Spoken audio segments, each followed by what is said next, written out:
Sveiki draugai, prieš mus Segway belaidis vejos robotas į serijos. Šiandieną mes vertinsim, kaip instaliuotas yra robotas. Ta darė žmonės patys, niekad neinstaliavę roboto, tai darė pirmą kartą. Taip pat pastebėsim, kaip jis dirba ir pažiūrėsim, kaip jam sekasi dirbti šitoje tikrai sudėtingoje ir jam nepalankioje zonoje. Pirmiausiai robotas pradėjęs darbą apvažiuoja savo perimetrą ir visas zonas, kurios yra pažymėtos kaip nepjovimo zonos. Tai tokios vietos kaip žemės, kelmas, krūmai, stalai ir kitos vietos pirmiausia bus apvažiuotos ratuku. Tam, kad robotas gražiai nusipjautų palei perimetrą. Vėliau tą padaręs, jisai pradės pjauti visą likusią veją. Kadangi vejos robotus perka ne tik tie, kurie turi idealią veją kaip kilimas, kaip tarkim ir čia, matosi, yra tvarkyta žolė ir liko plotai, kur nėra žolės. Tai tokiose vietose robotas stoja kaip avarinis stabdymas, todėl kad jam prieš akį nėra žolės. Labai puikus sprendimas, nes robotas niekados neišvažiuos iš teritorijos per gatvę pas kaimyną. Žolės nėra ir stoja. Tokias vietas reikia pažymėti robotui, kad nenaudotų vaizdo kameros, priešingų atveju jisai nelips ant tokių vietų. Lygiai taip pat ir tokiose vietose. Robotas privažiavo, pamatė, kad nėra žolės, stoja. Žemėlapį pažymim vietas, kur yra jūsų takeliai, trinkelės ir panašus reikalai. Tokiu atveju robotas tiesiog pravažiuos, nekreipdamas dėmesio, kad nėra žolės. Šioje vietoje robotas pradėjo dirbti tik šiais metais. Tikrai labai pasikeis žolė. Ir be trąšų, ir be sėklų, be jokios priežiūros pasikeis kultūra jūsų pievoje ir taps labai panaši į veją. Neretai ir jūs kelite klausimą, ar galiu pirkti robotą, kur yra nelygų, kur yra negraži galbūt žolė, galbūt išdegusi, galbūt trūksta sėklos, galbūt yra kalnų, yra nelygumų, yra visokių reikalų. Tai va šioje vietoje robotas dirba jau savaitę ne vieną ir viskas čia yra gerai. Lipo ir iš šlaitus, važiuoja tiksliai, palaiko ryšį su savo antrąja antena, o antrą anteną išsikelti GPS tikrai nėra sunku. Taip kad pereikime dabar prie temos apie stotelės montavimą. Matau, kad savininkai išsikėlė anteną štai ten viršuje. Puikus, idealus sprendimas, šiek tiek toliau nuo skardos, antena pakelta ir turi svarbiausia atvirą dangų. Toliau laidas keliauja į apačią ir čia stovi stotelė. Jeigu būtų dėję anteną šioje vietoje, kur stotelė, būtų problema, nes visų pirma, mums užstoja jau ir medis dangų, taip pat stovi šalia tikrai aukštas namas, kuris taip pat užstoja dalį dangaus. Taip kad ta pozicija antenos čia viršuje yra idealus, puikus, nuostabus sprendimas. Taip ir reikia daryti. Na ir stotelė. Iš tiesų tai yra svarbesnė tema negu antena, nes tą signalą, kuris yra viršuje ant stogo iš GPS antenos, stotelė transliuoja robotui. Čia visa esmė ir yra. Ne robotas palaiko radijo ryšį su antena, tenais kažkur, o su stotele. Todėl jos įrengimas yra ne ką mažiau svarbus ir būtent šios informacijos viešoje erdvėje mes labai pasigestame. Jūs mažai klausite, galbūt perkate aklai, galbūt kitas kažkas jums kažko nepasakė ir jūs nežinojote. Taip kad šiek tiek pakalbėsime apie stotelės poziciją sklypo atžvilgių. Taigi, patartina dėti stotelę toje vietoje, kur robotas labiausiai palaikys radijo ryšį. Stotelė stovi čia. Kuomet robotas užvažiuos už namo, einam. Taip pat stotelė aprūpins radijo signalu visoje toje teritorijoje, taip pat ir šioje zonoje. Visur yra radijo ryšys. Vienintelė zona, kur kris radijo ryšys, bet tai tikrai nėra kritinė situacija, tai yra zona už namo, nes stotelė transliacija sumažės. Bet tai tikrai nėra kritinis reikalas. Taip pat šiek tiek bus mažesnis ryšys šitoje vietoje už pavėsinės, nes natūraliai stotelė tiesiog dengia. Segway'aus technologija radijo ryšio šiaip iš tikrųjų yra labai gera, taip kad tokie maži užstojimai nekelia jokių problemų pačiam vejos robotui dirbti su savo stotele.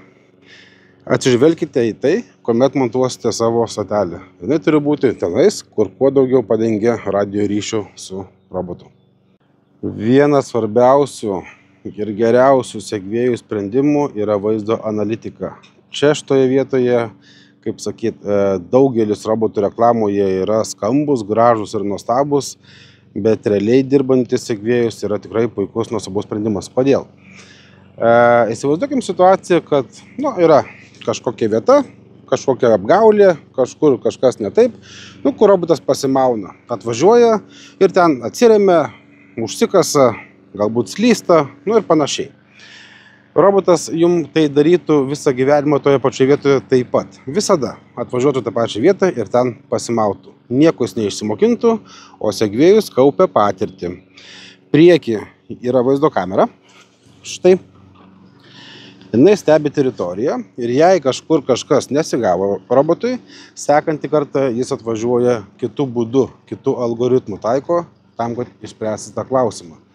Kai jam tai pavyksta, jisai tą atsimena, taip kad jisai išsimokina jūsų teritorijoje dirbti visose kampuose, užvažiavimuose, nes supraskim teisingai, pavyzdžiui, pavyzdys.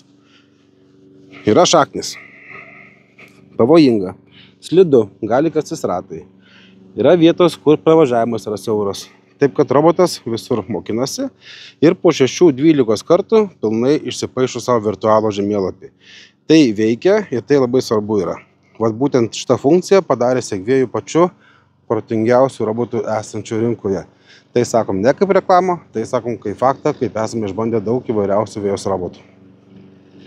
Dažnu atveju būna situacija, kad, tarkime, jūs turite 4 arus pjaunimo zonos, ir sakote, aš nenoriu 5 arų roboto, man reikia 8, neva jis kažkaip geriau tarnaus. Tai būsiu atviras ir pasakysiu nuoširdžiai, nieko jūs nelaimėsite šitoje vietoje, jums tikrai užtenka 5 arų vėjos roboto, nes pirmas dalykas, 8 arų robotas kainuoja vos ne keliais šimtais eurų daugiau, tai vos ne 30%. Jeigu ateis laikas keisti akumuliatorių, po ten daug metų jūs vėl užlipsite ant to pačio grėblio antrą kartą ir pirksite brangesnį akumuliatorių. Taip kad čia nieko jūs nelaimėsit. Taip, robotas turi didesnį akumuliatorių, per kartą nupjauna daugiau, tačiau jis dvigubai ilgiau ir kraunasi. Tai bendroji sumoj tas pats išeina iš tikrųjų.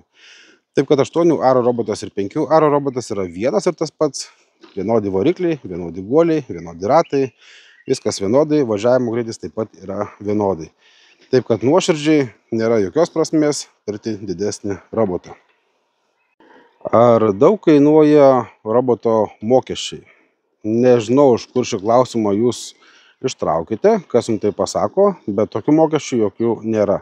Įsigijot robotą, gavote papildomą anteną, turite GPS palidovinį ryšį ir viskas. Niekas niekur nekainuoja. Nei programėlė, nei robotas. Taip pat nėra jokių metinių priežiūros mokesčių, nėra žiemos aptarnavimo mokesčių ir kažkokių kitokių dalykų. Nėra čia ką aptarnaut, tiesiog jeigu atėjo žiema, įsivalykit robotą, palikite šiltai namuose ir viskas. Jokių mokėjimų tikrai nėra. Bet jeigu jūs naudosite 4G internetą robotui, tai čia jau gali būti ir mokama. Tiksliau ir bus mokama. Tai iš principo yra taip. Pats robotas dirba Wi-Fi'os bevėliaus ryšio būdu. Tokiu būdu jūs matote roboto darbą, žemėlapius, pranešimus, kad bebūtų. Atnaujinimai vyksta. Kartais nebūna interneto, tiesiog nėra to Wi-Fi'os. Tai galima pirkti jam 4G modulį. Ten yra eSIM kortelė. Pirmus metus jums duos gamintojas pasinaudoti internetu visame pasaulyje, tame tarpe ir Lietuvoje nemokamai. Bet nemokamai nieko nebūna. Nuo 2 metų bus mokėjimai. Nenoriu prisirišti prie tikslios kainos, ar tai 30 ar 50 eurų, tos kainos moka keistis, juolab galbūt video žiūrėsite po kelių metų. Taip kad šitoje vietoje tą kainą matysite programėlėje patys. Tai vienintelis, kas kainuot gali, tai interneto prieiga. Tai yra normalu, visiems telefonom, SIM kortelėm internetas kainuoja. Štai ir viskas. Jokių abonementinių mokesčių kaštų išlaikymo tikrai nėra. Na ir apie stogelius vejos robotams. Matom, kad pravažiavo robotas pro tą vietą, kur nėra žolės. Šiaip jis būtų stojęs, bet kadangi yra žemėlapy pažymėta, kur yra tokios vietos, jis pravažiuoja nekreidamas dėmesio. Gerai, tęsim apie stogelius. Perdėtos meilės pirkinys visiškai nereikalingas, neaktualus jam, taip pat kaip žuviai lietsargis. Lygiai toks pat yra sprendimas ir stogelis. Jeigu turite per daug pinigų, neturite kur jų dėti, be abejo galite pirkti. Jeigu tai yra perkinys dėl kažkokios estetikos jums, tai viskas tvarkoja. Estetika yra estetika, bet techniškai jokios prasmės iš to stogelio tikrai nėra. Jis nebijo nei vandens, nei saulės, pasakos yra apie kažkokius kaitimus, jis dirba ir per pietus, ir dieną, kaip tik jam reikia, taip jis ir dirba. Taip kad galbūt kažkas norėdamas jums parduoti stogelį kažką ir papasakoja, bet tai tikrai nėra reikalingas dalykas. Jeigu robotą labai mylite ir jums negaila pinigų, tai viskas tvarkoje, galite pirkti. Bet techniškai, atsakau iš karto, nereikia. Gražios tiesios linijos yra vieno pjovimo rezultatas. Sekančių kartų robotas gali keisti kryptį. Pjaus skersai ir vėl skersai, taip kad tas raštas jisai keisis. Šiek tiek pakalbėkime apie žemėlapių kūrimus.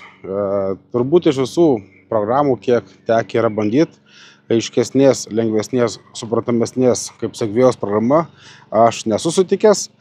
Tai nereiškia, kad kiti yra neįveikiami, bet tikrai lengviausiai kūrėsi su Segvėjom. Tikrai gamintojas daug padirbėjęs, išklausęs jūsų nuomonių, jūsų kritikos, jūsų pastabų.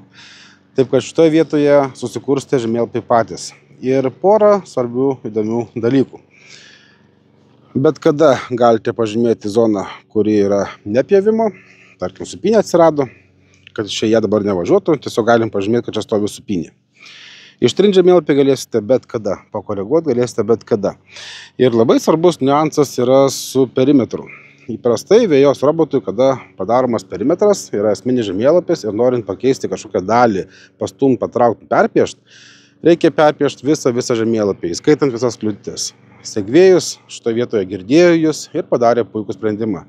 Atsivarom robotą prie perimetro, kur yra klaida padaryta arba kažkas pasikeitė, tą vietą šiek tiek persipiešiam kitaip ir viskas. Visas žemėlapis išlieka. Taip kad tikrai puikus sprendimas ir neprisirišat prie jokių meistrų, jokių išlaidų, jokių eilių. Tikrai viskas su juo lengva ir paprasta. Tai tiek turbūt šį kartą jam su apžvalga. Tuo mes šį kartą ir baigsime. Jeigu turėsite daugiau klausimų, mes mielai atsakysime, pafilmuosime ir jums viską parodysime.